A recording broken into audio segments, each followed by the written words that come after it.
Hello students, welcome to government commerce college BCom part second EAFM paper second financial management chapter वित्तीय नियोजन एवं पूंजीकरण सब point श्रेष्ठ वित्तीय योजना की विशेषताएं कैरेक्टरिस्टिक्स ए साउंड फाइनेंशियल प्लान।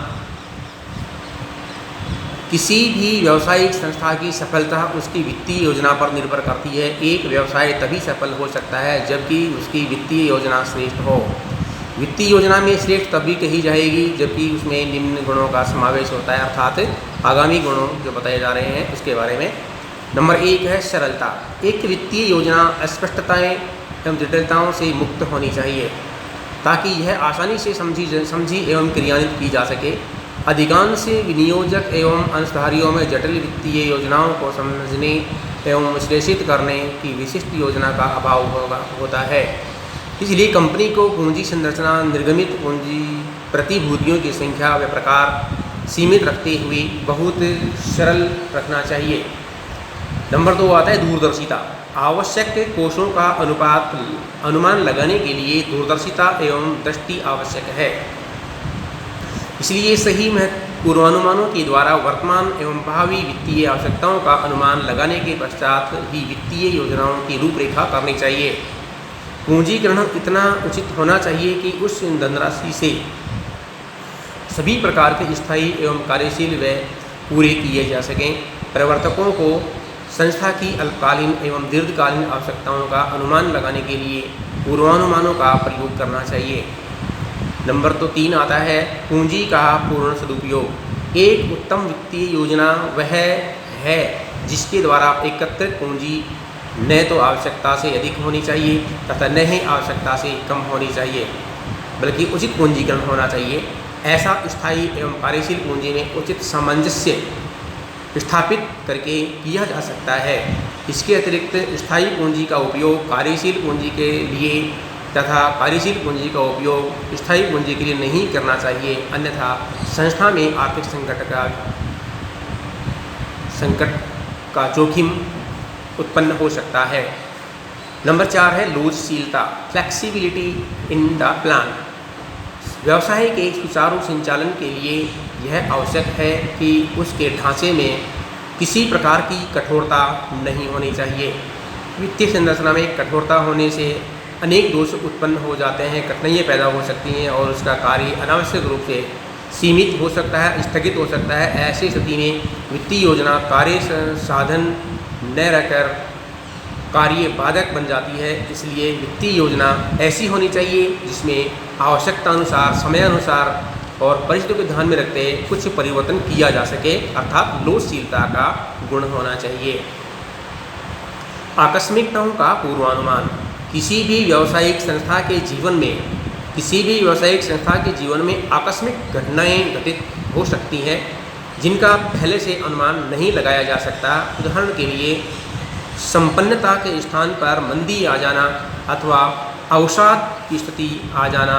इसलिए वित्तीय योजना में ऐसी संभावनाओं का पूर्वानुमान योजना बनाते समय कर लेना चाहिए तथा आंतरिक साधनों का अतिरिक्त पूंजी से इनका सामना कैसे किया जाए यह पहले ही निश्चित कर लेना चाहिए। वित्तविता। पूंजी के निर्गमन के समय अनेक प्रकार के व्यय जैसे स्थायी व्यय, छपाई व्यय जैसे प्रिंटिंग एक्सपेंसेज, एडवर्टाइजमेंट एक्सपेंसेज, अनराइट expenses, commission expenses, brokerage expenses करने पड़ते हैं। अतएव वित्तीय योजना ऐसी होनी चाहिए जिसके अनुसार पूंजी प्राप्त करने तथा प्रतिभूतियों के निर्गमन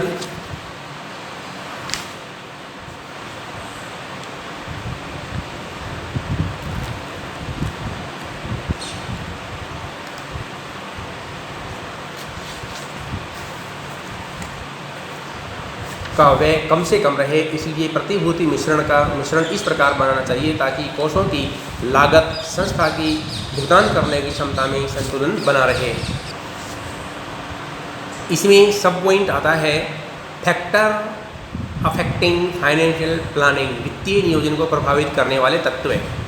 वित्तीय योजना का निर्माण पर्याप्त पूंजी की व्यवस्था करने, न्यूनतम लागतों पर पूंजी एकत्रित करने तथा लागत एवं जोखिम में संतुलन स्थापित करने हेतु किया जाता है। इन उद्देश्यों की पूर्ति हेतु बनाई जाने वाली योजना पर विभिन्न तत्वों का प्रभाव पड़ता है। अतः किसी व्यवसाय के लिए सुदृढ़ वित्तीय योजना बनाते समय उन तत्वों पर विचार कर लेना चाहिए। जैसे मुख्य तत्व इस प्रकार से हैं। नंबर 1 है व्यवसाय की प्रकृति, आय एवं आय की स्थिरता। व्यवसाय की प्रकृति का वित्तीय योजना पर सर्वाधिक प्रभाव पड़ता है। पूंजीगत उद्योगों में अधिक पूंजी की आवश्यकता होती है, जबकि श्रमगत व्यवसायों में उतनी पूंजी की आवश्यकता नहीं होती है। इसके अतिरिक्त व्यवसाय में आय की स्थिरता एवं नियमितता, विकास की संभावनाएं, निर्मित वस्तुओं की मांग में उच्चावचन तथा उत्पादन प्रक्रिया की प्रकृति का भी पूंजी आवश्यकताओं और पूंजी संसाधनों पर प्रभाव पड़ता है। स्थिर व नियमित आय वाले व्यवसायों द्वारा बाजार में सरलतापूर्वक पूंजी प्राप्त की जा सकती है, जबकि उच्चावचन करने वाले उद्योगों द्वारा ऐसा संभव नहीं होता है। जोखिम की मात्रा। व्यवसाय के उत्पादन में निहित जोखिम की मात्रा भी वित्तीय योजना को प्रभावित करती है। सामान्यतः अधिक जोखिम वाले उद्योगों को स्वामित्व पूंजी पर आश्रित रहना पड़ता है, क्योंकि ऐसे व्यवसायों में ऋणपत्रों के रूप में विनियोग करने में विनियोक्ता हिचकिचाते हैं। जोखिम वाले उद्योगों में वित्तीय तरलता भी नहीं रहती है। इसके विपरीत कम जोखिम वाले उद्योगों में ऋण पूंजी पर अधिक विश्वास किया जाता है। ऐसे उद्योग स्वामियों को क्षमता पर व्यापार का लाभ दे सकते हैं एवं इनमें तरलता भी बनी रहती है। नंबर 3 है व्यवसाय की स्थिति एवं आकार। बड़े आकार की व्यवसायिक संस्था के लिए अधिक धन की आवश्यकता होती है, जबकि छोटे आकार की इकाई के लिए कम धन की आवश्यकता होती है।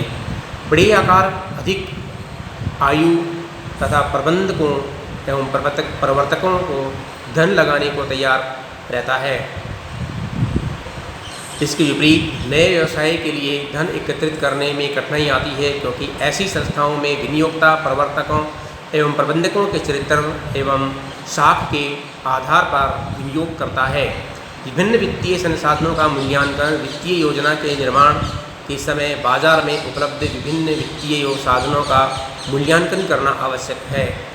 इस कार्य के लिए बाजार में विभिन्न वित्तीय साधनों का प्रचारित मूल्य, अंकित मूल्य तथा निर्गमित लागत का अध्ययन करना जरूरी है। इसके साथ ही यह भी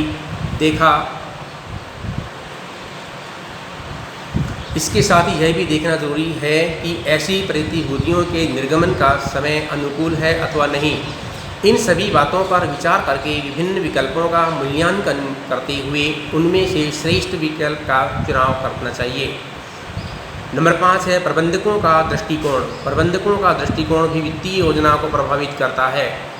यदि प्रबंधक व्यवसाय को प्रबंध एवं नियंत्रण अपने ही हाथों में केंद्रित रखना चाहते हैं, तो वे सामान्य अंशों का निर्गमन बहुत कम करेंगे, अथवा यदि निर्गमन करेंगे तब भी बाद में उन्हें बाजार में स्वयं क्रय कर लेंगे। ऐसे प्रबंधक भावी विस्तार कार्यक्रमों के लिए क्रय पूंजी एवं लाभों का पुनर्विनियोजन की व्यवस्था करेंगे।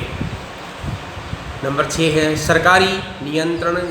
वित्तीय योजना विभिन्न सरकारी नीतियों, नियंत्रणों एवं नियमों से भी प्रभावित होती है।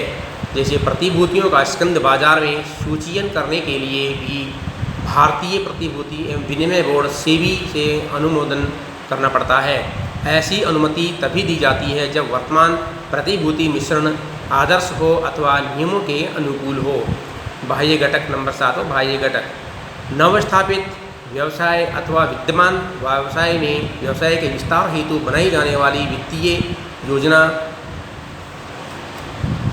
पर बाह्य घटकों का भी प्रभाव पड़ता है। इनमें से प्रमुख घटक इस प्रकार जैसे मुद्रा बाजार की दशाएं अथवा वित्तीय योजना के समय तेजी मंदी की स्थिति, विनियोक्ताओं की दृष्टिकोण, सरकार की नीति और ब्याज दरों पर का सामान्य स्तर। इस प्रकार से ये सब बातें वित्तीय नियोजन की प्रकृति को प्रभावित करते हैं। इन सभी बातों को ध्यान में रखते हुए ही वित्तीय नियोजन करना चाहिए। इसके बिना यदि वित्तीय नियोजन किया जाता है तो आने वाले समय में किसी प्रकार की हानि उठाई की जा सकती है और इन हानियों के लिए अपनाया जाने वाला वित्तीय नियोजन सिस्टम पूर्णतया जिम्मेदार हो सकता है। धन्यवाद।